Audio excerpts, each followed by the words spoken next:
नमस्कार, आप देख रहे हैं हॉर्नबिल टीवी और मैं हूं आपके साथ निशि भाटिया। बुलेटिन की शुरुआत करेंगे बड़ी खबर के साथ। इस वक्त की बड़ी खबर उत्तराखंड में त्रिस्तरीय पंचायत चुनाव की नई डेट की घोषणा हो चुकी है। 24 और 28 जुलाई को वोटिंग होगी, 31 जुलाई को काउंटिंग होगी, यानी कि 31 जुलाई को मतगणना और 12 जिलों में 66,418 पदों के लिए वोटिंग होनी है। पंचायत चुनाव में 47 लाख से ज्यादा मतदाता वोट अपना इस्तेमाल करेंगे और इसी को लेकर बड़ी जानकारी आ चुकी है। हाईकोर्ट से हरी झंडी दिखाने के बाद पंचायत चुनाव को आयोजित करने में राज्य सरकार जुटी हुई है और इसी बीच चुनाव आयोग की तरफ से नई तारीखों का ऐलान भी हो चुका है।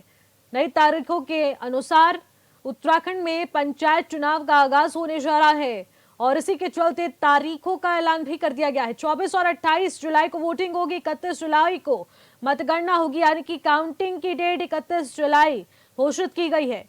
12 जिलों में 66,418 पदों के लिए वोटिंग होगी और इसी को लेकर तैयारियां और भी ज्यादा चरम सीमा पर शुरू हो चुकी है। पंचायत चुनाव में 47 लाख से ज्यादा मतदाता वोट डालेंगे और इसी को लेकर यह नई अधिसूचना जारी हो चुकी है चुनाव आयोग के द्वारा। हाईकोर्ट में चुनाव को लेकर लगी रोक को हटा दिया गया है और उसके बाद चुनाव आयोग को नई तिथि की घोषणा करने को लेकर कहा गया और उसके बाद आज तारीखों का ऐलान भी हो चुका है। 47 लाख से ज्यादा मतदाता वोट डालेंगे। 12 जिलों में 66,418 पदों के लिए वोटिंग होने जा रही है और इसी को लेकर तमाम तैयारी अपनी चरम सीमा पर। 47 लाख से ज्यादा मतदाता वोट डालेंगे। तमाम चुनौतियों के बाद अब उत्तराखंड में त्रिस्तरीय पंचायत चुनाव का आयोजन।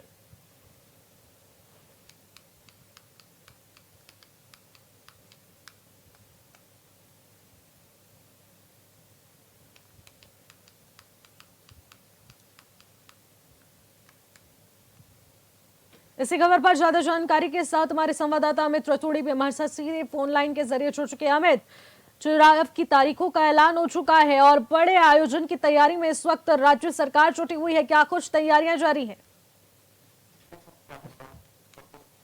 में स्टे हटा दिया है, पंचायत चुनाव को लगी रोक हटा दिया है। उसके बाद आज जो हम बात करें, निर्वाचन आयोग ने संशोधित अधिसूचना जारी कर दी है, जिसके मुताबिक जो है राज्य में 2 चरणों में चुनाव होने हैं। पहले चरण का चुनाव की हम बात करें तो 24 जुलाई को पहले चरण का मतदान होगा, दूसरे चरण का मतदान 28 जुलाई को संपन्न कराए जाएंगे। और वहीं अगर मतगणना की बात करें तो 31 जुलाई को एक साथ मतगणना होगी और उसके पश्चात जो है जो भी प्रत्याशी जीतेंगे उनको ये पता चल जाएगा कौन से प्रत्याशी हैं, कौन जीतेंगे। दूसरी तरफ अगर हम बात करें तो राज्य में सिर्फ हरिद्वार को छोड़कर 12 जनपदों में चुनाव होने हैं।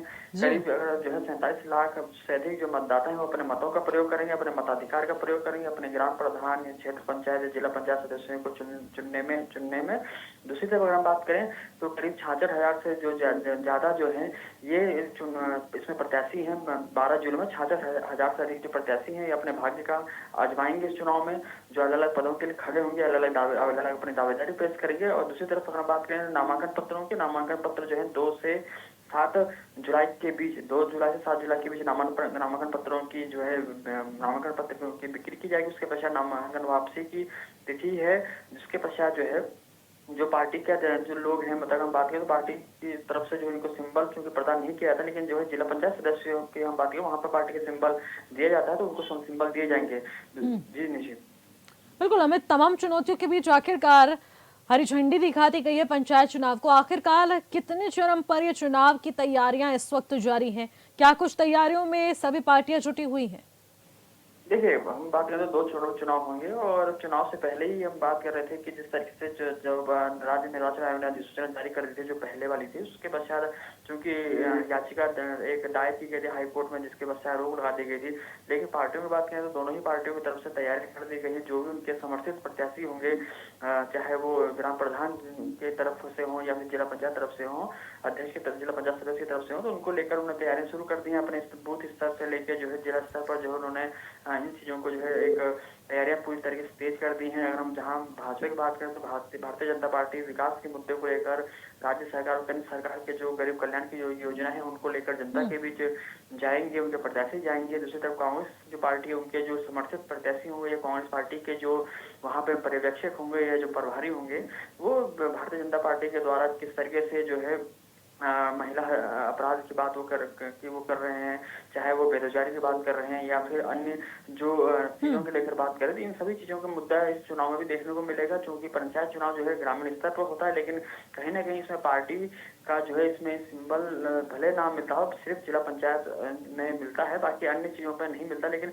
पार्टी का इसमें कहीं ना कहीं एक रोल होता है, चाहे कोई भी पार्टी हो। लेकिन उन्हीं पार्टियों के दोनों ही जो भी प्रत्याशी खड़े होते हैं, वो जिस दल से खड़े होते हैं, जिस दल की वो सपोर्ट करते हैं, उस दल की वो बात करेंगे और विपक्षी दल को लेकर वो बताएंगे किस तरीके से विपक्षी दल कार्य कर रहा है, क्या उनकी नीतियां रही हैं, किस तरीके से राज्य में अगर हम बात करें तो भारतीय जनता पार्टी की तरफ से जो विकास के काम होने चाहिए थे वो नहीं हुए हैं, महिलाओं के ऊपर अत्याचार बढ़ रहे हैं। तो वहीं जो है अगर हम बात करें तो बीजेपी जो है प्रधानमंत्री मोदी और मुख्यमंत्री धामी के जो विकास कार्य हैं उनको लेकर जनता के भी जाएंगे पंचायत चुनाव में।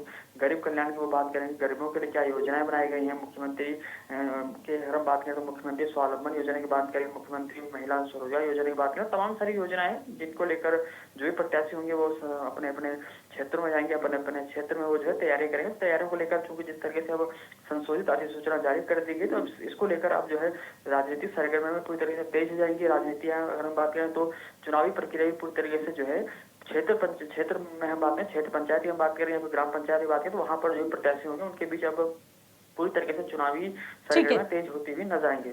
ठीक है अमित, बहुत बहुत शुक्रिया तमाम जानकारी के लिए।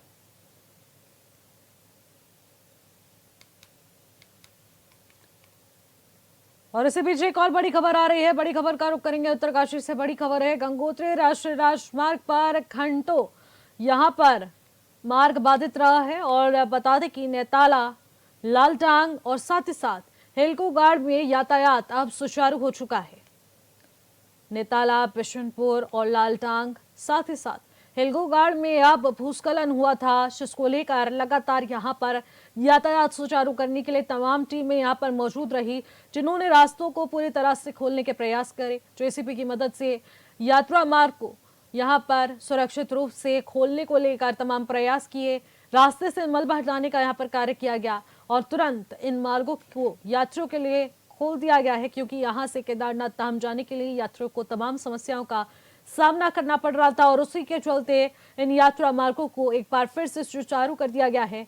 और काफी लंबे समय से आपको बता दें कि इस तरीके की गतिविधियां देखने को मिल रही हैं, क्योंकि पहाड़ों में मौसम लगातार बदलता जा रहा है, तेज बारिश का सिलसिला जारी है, जिसके चलते पहाड़ों का मलबा दरक कर सड़कों पर आ जा रहा है, जिसके चलते यातायात बाधित हो रहा है। और उसके बाद अब ये यातायात मार्गों पर लगातार प्रशासन की पैनी नजरें हैं, जिसको तुरंत सुचारू करने के लिए तमाम टीमें मौके पर तत्परता दिखाते हुए पहुंच रही है और उसी के चलते ये मार्ग भी खोल दिया गया है। बड़ी जानकारी आ रही है उत्तरकाशी से। गंगोत्री राष्ट्रीय राजमार्ग घंटों बाद खुल चुका है, क्योंकि यहाँ पर मलबा आने से मार्ग पूरी तरह से बाधित हो गया था, जिसके चलते जेसीबी की मदद से और स्थानीय प्रशासन ने यहाँ पर कड़ी मुशक्कत के बाद इस मार्ग को खोल दिया है। अब यात्री यहाँ से सुरक्षित रूप से आवाजाही कर सकते हैं। नेताला, लालटांग और साथ ही साथ हेलकोगाड़ में यातायात अब फिर से सुचारू हो गया है। इसी खबर पर ज्यादा जानकारी के साथ दीपक नौटियाल हमारे संवाददाता एक बार फिर से हमारे साथ ऑनलाइन के जरिए जुड़ चुके हैं। दीपक, जिस प्रकार से देखने को मिल रहा है कि पहाड़ों में बारिश का सिलसिला जारी है और कई ऐसे राष्ट्रीय राजमार्ग हैं जो कि बाधित हो रहे हैं, आखिरकार चारधाम यात्रा में क्या कुछ दिक्कतों का सामना करना पड़ रहा है और प्रशासन की इसमें क्या कुछ भूमिका है?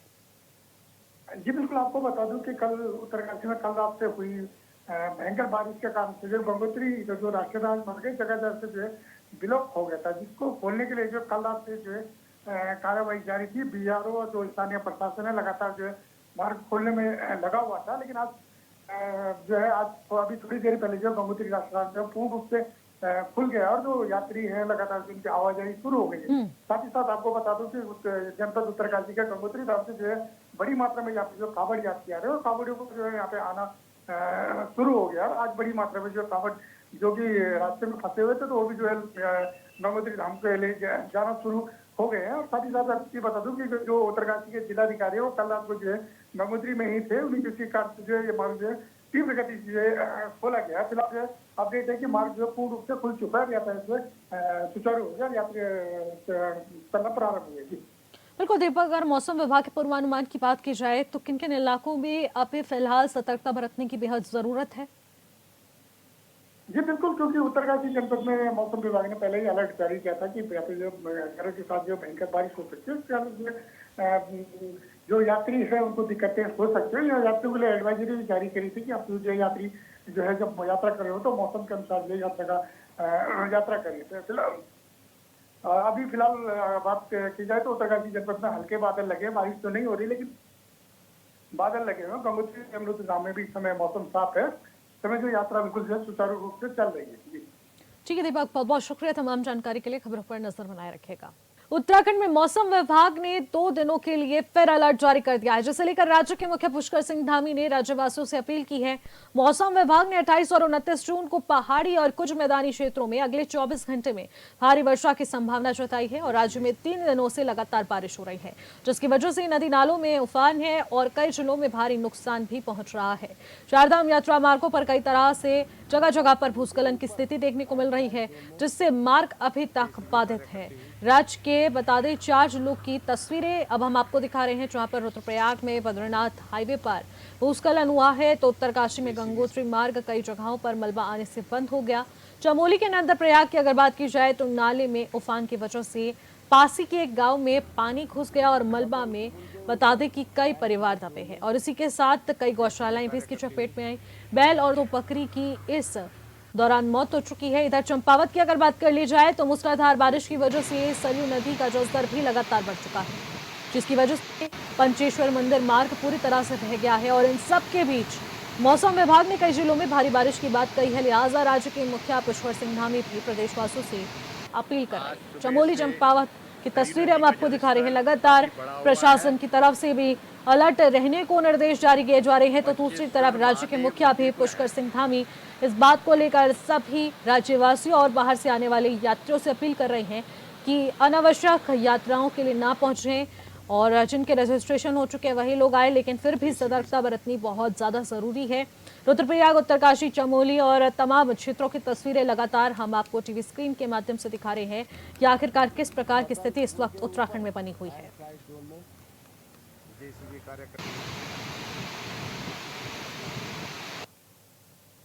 खबरों में आगे बढ़ते हैं। जिलाधिकारी प्रतीक जैन ने केदारनाथ यात्रा पर आ रहे समस्त श्रद्धालुओं से अनुरोध किया है कि वर्षा ऋतु को देखते हुए आप सतर्कता और सावधानी के साथ यात्रा करें। उन्होंने कहा कि पर्वतीय मार्गों पर फिसलन, भूस्खलन और पत्थर गिरने की संभावनाएं बनी रहती है, अतः सभी यात्री प्रशासन और आपदा प्रबंधन विभाग की ओर से समय समय पर जारी किए जा रही एडवाइजरी का पालन जरूर करें।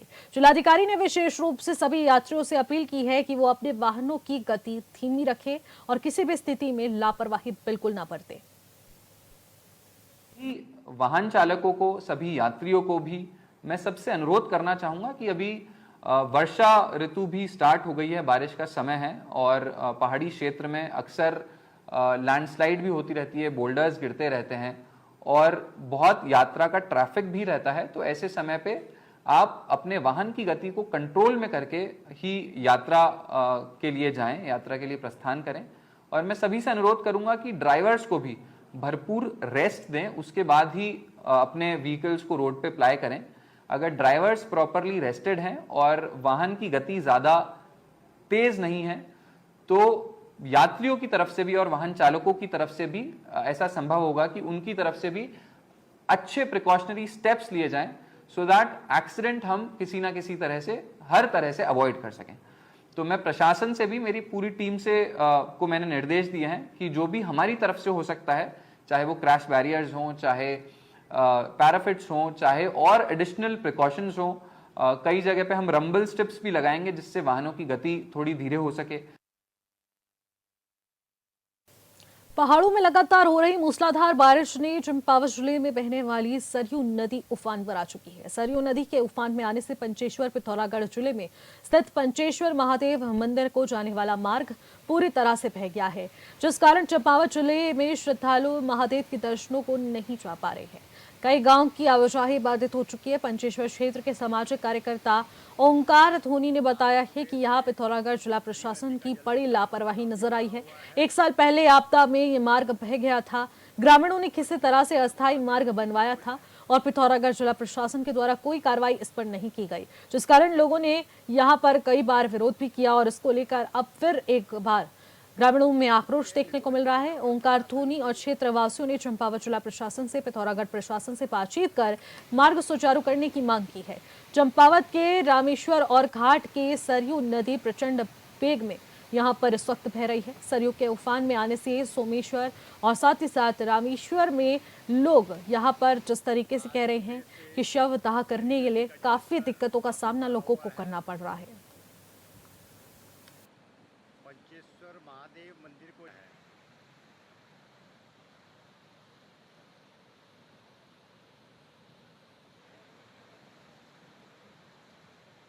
ये है जनपद पिथौरागढ़ प्रशासन की।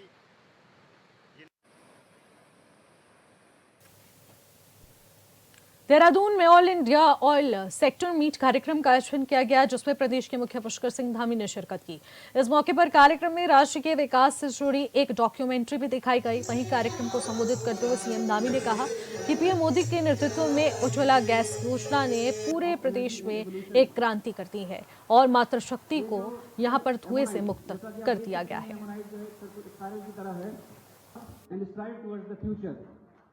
यही वो पत्थर है जिसको हम यूनिट के वो कृपया। देश में कच्चे तेल के कुल उत्पादन का लगभग 70% और प्राकृतिक गैस उत्पादन का 84% योगदान देकर ओएनजीसी भारत की ऊर्जा सुरक्षा में आज बहुत अत्यंत महत्वपूर्ण भूमिका निभा रहा है।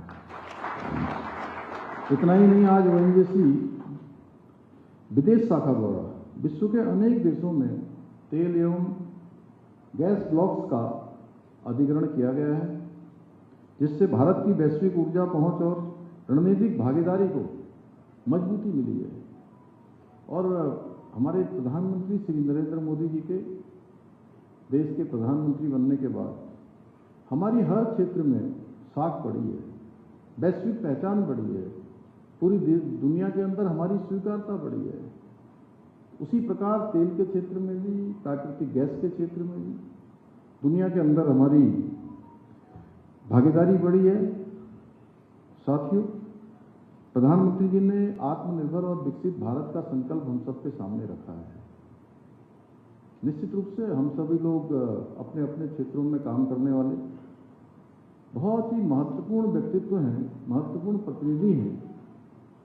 तो 2047 में जब हम विकसित भारत की कल्पना लेकर आगे बढ़ रहे हैं, तो हर एक सेक्टर अपना अपना एक टारगेट सेट करे कि 2047 में हमारा ये ओएनजीसी का क्षेत्र, हमारा भारतीय मजदूर संघ का क्षेत्र, हमारे तेल ऑयल सेक्टर, वो किस प्रकार से अपना टारगेट सेट करके उस टारगेट को अचीव करेगा, कैसे उस टारगेट तक पहुंचेगा।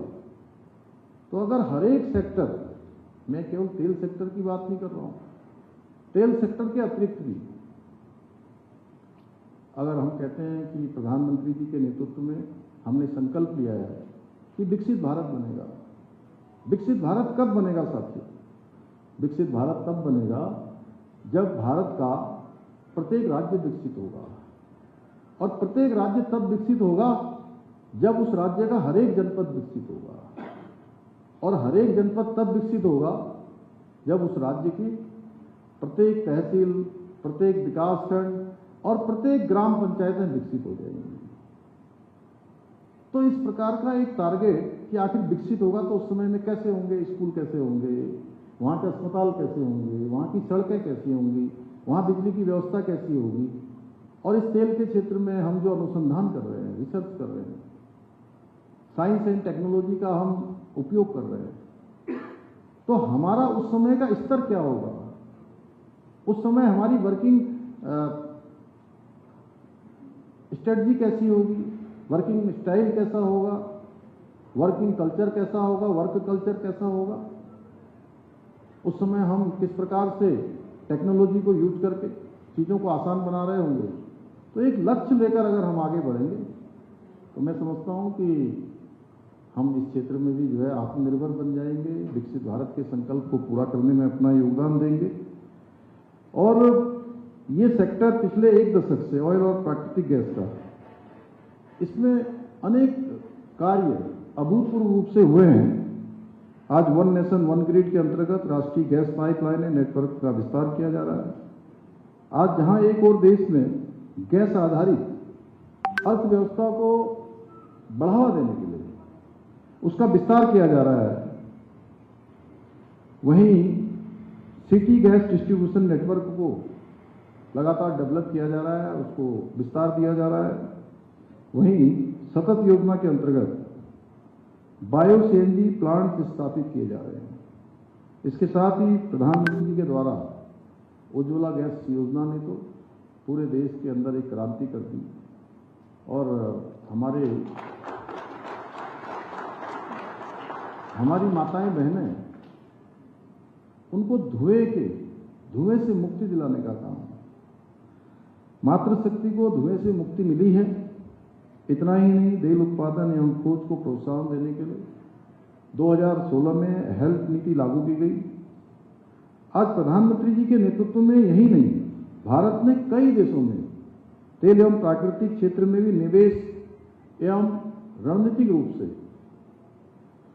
सहयोग के लिए अनेक समझौते किए हैं। यह आदमी प्रधानमंत्री जी की दूरदर्शी नीति का परिणाम है, उनकी सोच का परिणाम है। आज देश की ऊर्जा सुरक्षा को सुदृढ़ करने के लिए रणनीतिक पेट्रोलियम भंडार की स्थापना भी की गई है। इतना ही नहीं, प्रधानमंत्री जी ने नेशनल ग्रीन हाइड्रोजन मिशन भी लॉन्च किया है, जिससे ग्रीन हाइड्रोजन के उत्पादन को बढ़ावा देने के लिए व्यापक स्तर पर प्रयास किए जा रहे हैं। इसके साथ ही हरित ऊर्जा, जैविक ईंधन, सौर ऊर्जा, हाइड्रोजन ऊर्जा जैसे अनेक जो वैकल्पिक स्रोतों के माध्यम से भारत ऊर्जा के क्षेत्र में परंपरागत साधनों पर अपनी जो निर्भरता है उसको कम करने का भी प्रयास कर रहा है। मेरा मानना है इन सभी प्रयासों से न केवल भारत को ऊर्जा के क्षेत्र में और अधिक सक्षम बनाया है, बल्कि आत्मनिर्भर भारत के संकल्प को साकार करने की दिशा में भी महत्वपूर्ण फिलहाल इस बुलेटिन में मेरे साथ इतना ही। आप देखते रहिए हॉर्नबिल टीवी। नमस्कार।